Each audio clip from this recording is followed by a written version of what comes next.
شیر خوارزم، وہ مرد میدان جس نے چنگیز خان کو ہلا کر رکھ دیا تھا۔ چنگیز خان دنیا کا وہ فاتح ہے جس کے نام سے بڑے بڑے تخت لرز جاتے، جو اپنی سفاکی اور جنگی حکمت عملی کے باعث ناقابل شکست سمجھا جاتا تھا۔ لیکن تاریخ میں ایک مرد ایسا بھی تھا جس کے سامنے یہ خون آشام فاتح بے بسی کی تصویر بن گیا۔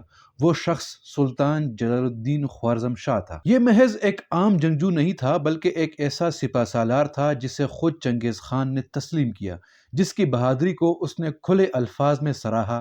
وہی چنگیز خان جو اپنے دشمنوں کو حقارت سے دیکھتا تھا، جلال الدین کو دیکھ کر کہتا تھا کہ اس شخص کی ماں کو اس پر فخر ہونا چاہیے کہ کیسا بہادر انسان اس نے پیدا کیا ہے۔ جلال الدین خوارزم شاہی سلطنت کے ولی عہد، جنگی بصیرت اور شجاعت میں بے مثال تھے۔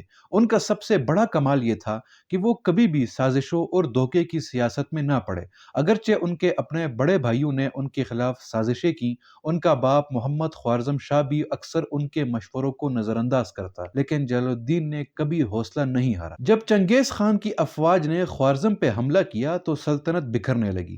محمد خوارزم شاہ کمزوری دکھا گیا اور آخرکار بھاگ کر ایک جزیرے میں جا کر مر گیا، لیکن جلال الدین میدان میں ڈٹ گیا۔ وہ شکست کی راکھ سے اپنی عظیمت کے پرچم بلند کرتا رہا، کبھی چند ہزار، کبھی محض 500 جنگجو، لیکن جہاں بھی چنگیز خان کے لشکر کے سامنے آیا، دشمن کے لیے درد سر بن گیا۔ انہوں نے ایک دن چنگیز خان کو ایک خط لکھ بھیجا کہ تم میرے لیے جنگل جنگل چھان رہے ہو، میں یہاں بیٹھا ہوں، تم آؤ گے یا میں آؤں؟ یہ پہلا موقع تھا کہ کسی نے چنگیز خان کو یوں للکارا تھا۔ چنگیز خان کو اس چیلنج نے ہلا کر رکھ دیا تھا۔